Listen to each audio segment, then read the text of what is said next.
What's going on, YouTube? Landon or Scoundrel here. It's been a little while. I believe my last couple videos were actually firearms related, even though this channel started as a pipes specific channel. Now, I wanted to clarify a couple things before I started with today's video. Excuse the messed up hands. I've been working in the garage and amongst other things, but I named this channel Scoundrel Stuff because I wanted to share things I was into, not one specific thing.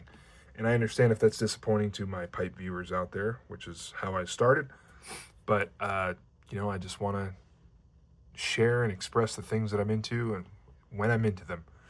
I even went to the extent of, off the top of my head, writing down a little list of everything that I can think of that I'm either into, have extensive experience with, or actively pursue as a hobby, whether that be in a collection form or practice, combination of both. So if you want to screen grab this or whatever, feel free to comment something down below if you're interested or want to hear my opinions, thoughts, see if there's a collection involved, whatever happens. And I'd be more than happy to discuss these topics. But getting to today's video, slingshots. I've always had an interest in slingshots. I've never been super into slingshots, I'll be honest. But where this all started is in either Cub Scouts or Boy Scouts. To be honest, I don't remember the difference. I was only in it for a couple of years. We did archery a few times, and I loved it. I really wanted to take up archery, but my parents weren't super into it because doing archery at home is kind of a logistical and safety headache, especially when you have dogs and a younger sister and all these kinds of things. So not so much a thing. Where I live now, there is one archery range. It's kind of out in the middle of nowhere and totally out of the way. And to be honest, all of my hobbies that are on that list are things that I can do with people at other places or I can do at home by myself, generally speaking. So doing archery at home, again, kind of a logistical headache, especially regarding safety with neighbors and things like that. But slingshots, on the other hand, as I kind of convinced myself, are a lesser form of archery, so I thought. So I got into slingshots. I was like, you know what, this will scratch my archery itch. And to be honest with you, it did. It did scratch the archery itch. But then I was bit by the slingshot bug of realizing that this in of itself is its own thing. It's its own art. It's its own world. It's its own community. And yeah, I'm in deep now. I'm in trouble. I'm in trouble. So that's how we got where we are now. Now, I've been in and out of slingshots for a while. I've never really taken it super seriously, but like I said, semi-recently, I decided to pick it up and really give it a fair shot. And I've been having a lot of fun with it. I mostly shoot clays. Thank goodness. You'll see a lot of these simple shot clay bands on my slingshots or catapults, interchangeable term depending on where you live. I'm slowly getting into wrapping my own bands and tuning my own bands and things like that. I have so many hobbies and interests. It's hard to get that deep into things, the mechanics of something right away.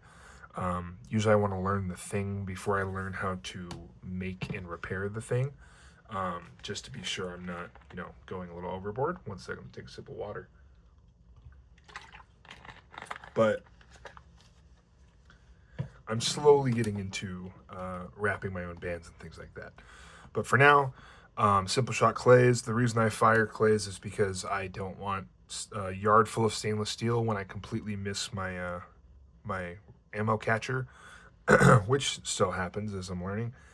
And rubber balls are fine, but I have a dirt backyard anyway, so I might as well shoot clay. It just turns into dirt like nothing happened. So, and I have no complaints about clays. I can get damn good accuracy out of some clays. So that's how I've been shooting. Now, that kind of brings us to this. So I have unreasonably sized hands. Now, I don't want to say they're the world's largest hands, but they are, quite big. Big hands. I've got big hands. For example, anybody out there who owns a simple shot Axiom, it's a little small for me. I wasn't expecting it to be this small. I was hoping this was going to be my Goldilocks slingshot. Also, the Scout X, a little bit better. still awkward, and we'll talk about why and in what ways. But that's kind of what brought me to this guy. So, before we get too deep, let me just do a quick size comparison as a good knife reviewer would if I was doing a knife video. There is the... Oh, I didn't even introduce this thing. What am I doing? So this is the EVO. Let me open up the website again. This is produced by Catty. I believe the owner's name is Wayne. I could be wrong about that, but I started watching him on YouTube just by chance, like squirrel hunting with slingshots. Super interesting.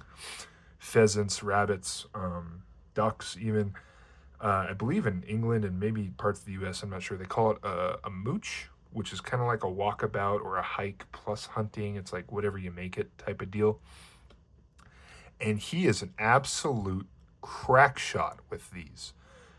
Of course, he makes, produces, and sells them, so obviously he's going to use them a lot. But I was impressed at how consistent he was with his own product. He never deviated. He didn't have a custom fancy version. He just has a straight up...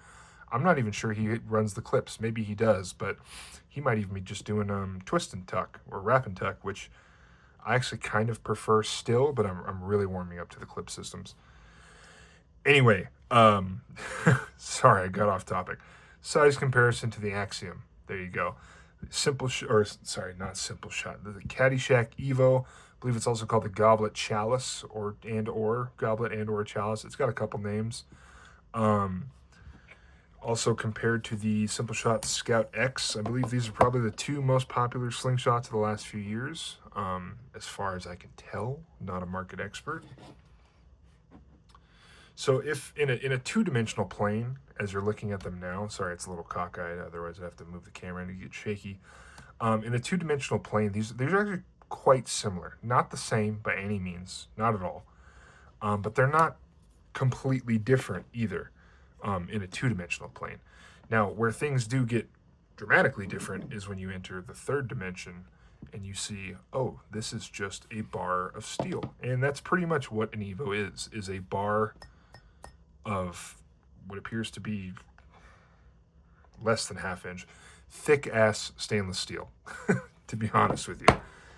Now, the weight difference between something as similarly sized, obviously a different material, as the Axiom here, this is probably 4 times heavier, 5 times heavier than the Axiom. If I had to guess, the Axiom's probably half a pound, if not less. If I had to guess, completely guessing, the EVO is a pound and a half maybe. It is not light, not even a little bit. And it turns out I like that. So let me come to my shortcomings with the two Simple Shots, and then I'll talk about the EVO specifically. So the Axiom, I was really excited for. As soon as I got it, I was like, wow, this thing's kind of small.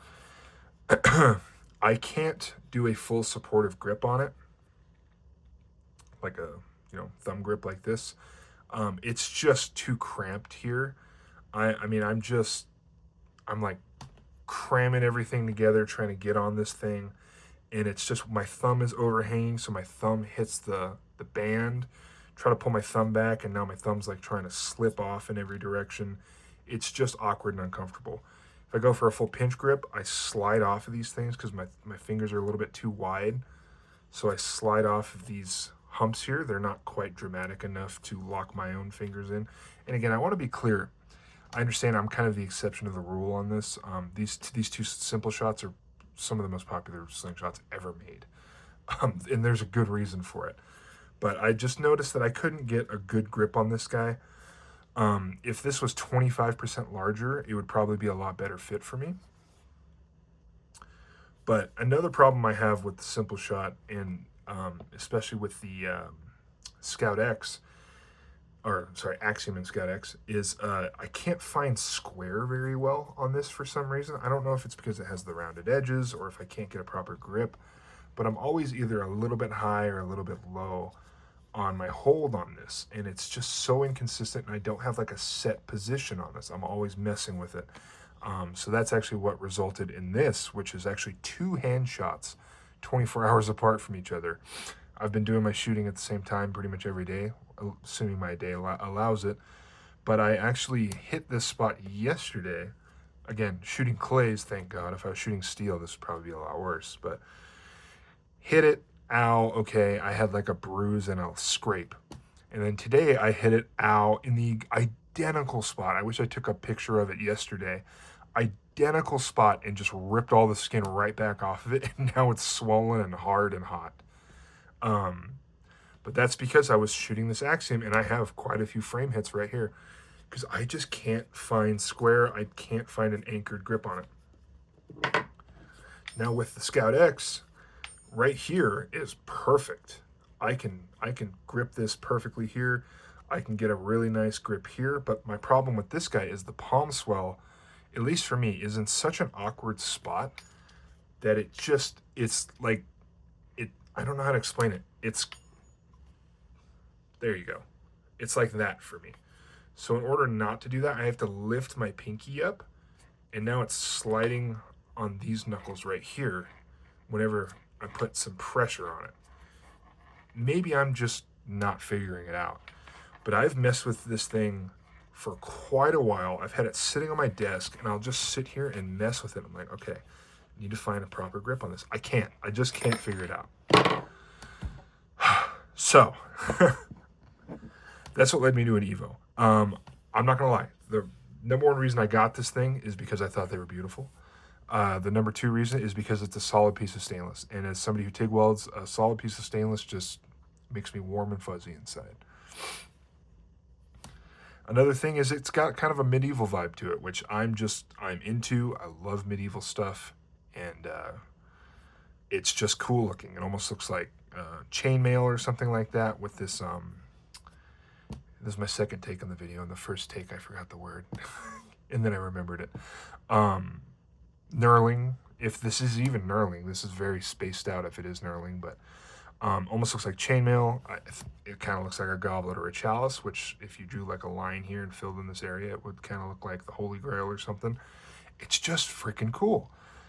That being said, it's crazy solidly constructed, but I took a risk on this guy because I didn't know anybody that has one. I've never held one. And I just kind of hoped it would work. And when I picked this guy up and I grabbed it, I was like, yep, that's it. That's it right there. Perfect. I'm a little bit, That's the extent of oopsie when I grab it. Hardly anything. I am locked into this thing. Every time I pick it up, it's consistent. Maybe a little bit of this. Can you even see that? If I stick my arm out straight, okay, let me pretend. Let me pretend to aim this thing. Pull it back, bang. Yep, straight enough at least compared to one of those. And this swoop here, if I was doing like a hammer grip, or if I was kind of leaning back a little bit, it would be in the way. It would be scooping my pinky up. But since I do like to choke up and kind of have to choke up, it perfectly locks my hand in. So if this was 10 to 20% longer, I would be super down and extremely excited about it. But even with it as it is now, it's just perfect for me. Another thing is the nice square edges on it. I find it a lot easier to find square just by feel, which sounds obvious now that I say it out loud, but it just feels a little bit more like, oh, okay, I'm in the right spot. Or if I'm not, I can kind of feel what adjustments I need to make. That's another upside with the EVO that I've liked a lot. Another one is the actual aiming area, reference point, you might say. I put a red Sharpie on here just because I kept finding myself looking at this one specific place. Halfway between the bolts and the edge, right at the tip, was right where I was using to aim. So I just put a little red Sharpie mark there so I can find it a little faster. But these edges, especially with the bevels on them, I can perfectly identify square just visually. So that's great. Not to imply you can't with perfectly square edges and fiber optic sights on these, but it's just another plus towards this guy.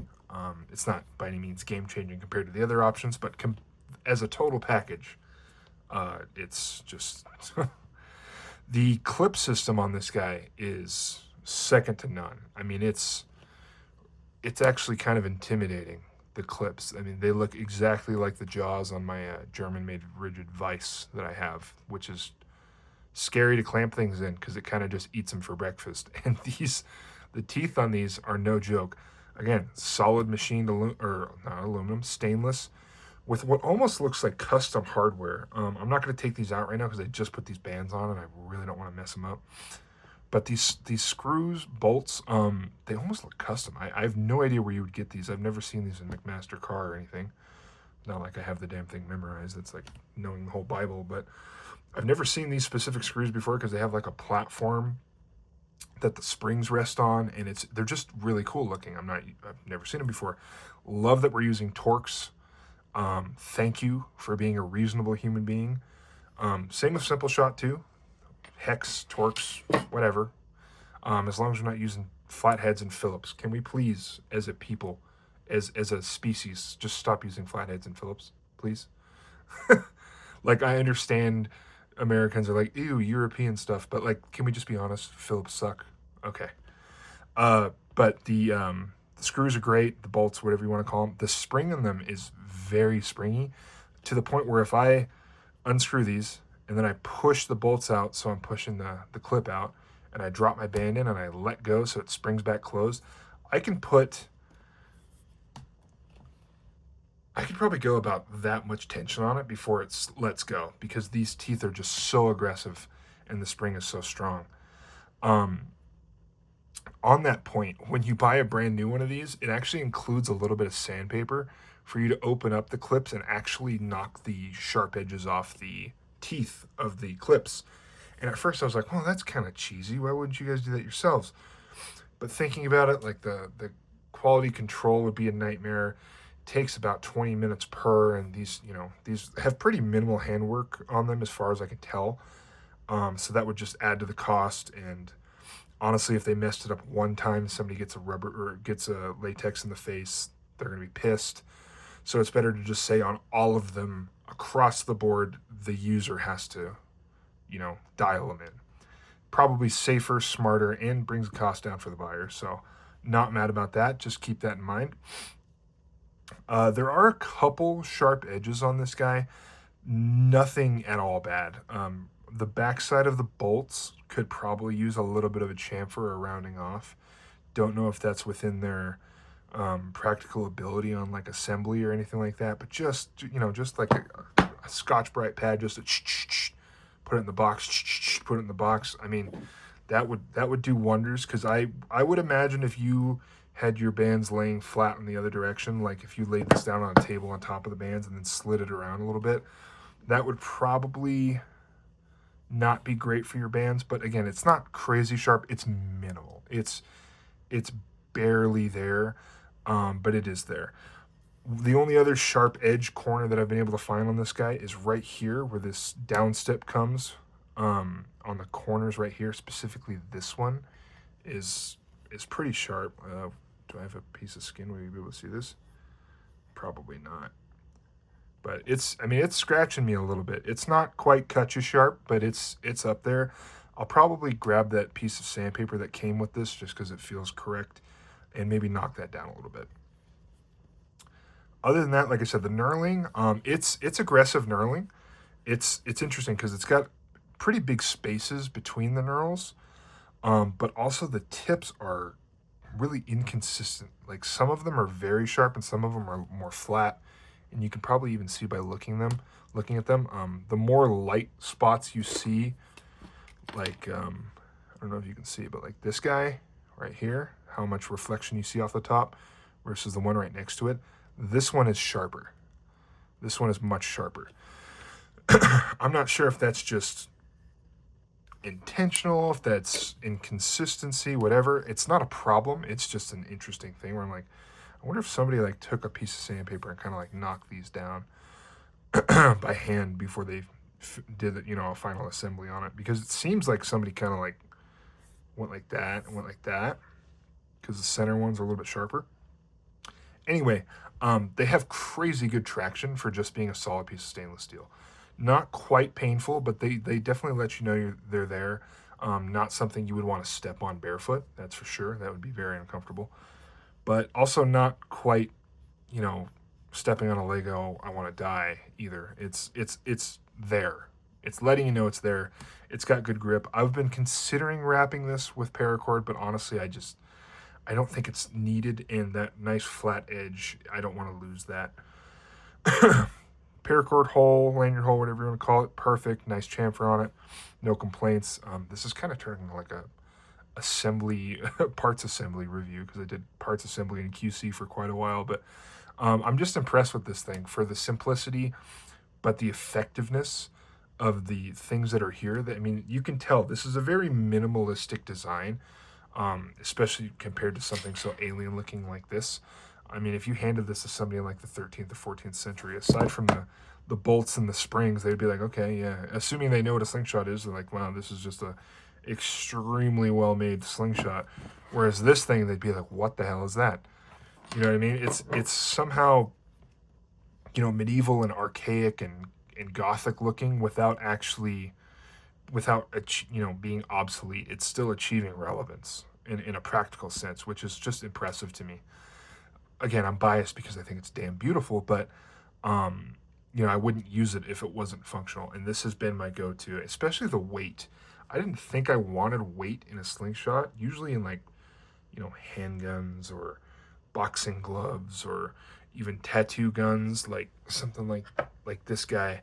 I put the larger battery on it because it's got more weight. I feel like I've got better control and stuff like that. But with the slingshots, I have not yet, or up to this point, thought like, oh, well, this Scout X is, you know, 4.5 ounces heavier than this guy. I think I'm going to have better control. I hadn't really considered that. I mean, a slingshot just feels like a slingshot. It's just a structure that you hold, essentially. But the added weight of this, for whatever reason, is both confidence inspiring and seems to help with my accuracy, at least me. So there's that. Probably not for you, maybe for you, I have no idea. But yeah, if it sounds like I'm biased towards liking this, I'm really not. I kind of bought it on the idea like, well, maybe it'll be neat to shoot because it's so different than everything else that I've tried. And if I don't like it, I can just look at it because it's pretty. But it turned out to be the most functionally, you know, the best performing slingshot I've used to date, which is surprising, again, being such a minimal design. And damn, I can't even remember the guy's name that makes these. I think his name's Wayne. I'm not a fanboy either. I can't even remember his damn name. But anyway, getting back to it, I'm a huge fan of this guy. I don't know if I missed anything. It's very simple, but it's obviously well thought out. They either, Wayne or whoever designed this, God, I hope your name's Wayne. If his name's not Wayne, I'm gonna be so embarrassed. But I hope the designer, I imagine the designer either A, this was like their original design, they like drew a chalice and like cut the top off of it and put a little thing in it, like screw it, you know, throw this on the CNC, and it came out and they're like, wow, this just happens to be perfect, first try. Or this started as a very simple design and they made the least amount of changes possible to it, ordering them in the, you know, in order of importance. They were like, you know what, I guess we have to add a little bit different bevel right here. Or, all right, we're going to add clips now, but we got to make sure the clips are just as good as a wrap and tuck. We can't have any crap clips. And to say about clips, while we're talking about it, I'm not at all knocking the Simple Shot clips. These are renowned clips, fantastic securing mechanism. The integrated clip system is just revolutionary. I'm not sure if they came up with it, but they've definitely perfected it on a mass scale. Nothing negative to say about these. But in my experience, I found that since this is a single point of contact, and it's either, I think it's got a square insert. I'm pretty sure it has a square insert, but the square insert inside of here that indexes with the frame is slightly smaller than the band. So I found sometimes when I loosen and then I insert the band and then I tighten it down, my band will be a little cockeyed sometimes, just a little bit off, as if like I missed, you know, achieving center on the square and it kind of went like that. Not a problem, but something that I noticed. Again, not knocking this system whatsoever, but I found on the 2-bolt systems, that's just not a concern whatsoever. Not even a little, obviously. 2 points of contact, a little bit more consistent. Yeah, I don't know what else to say about the EVO Chalice Goblet Field Pro V2 select case in quotations by Caddyshack. I mean, it's a thing of beauty. It's functional, and thank you for watching.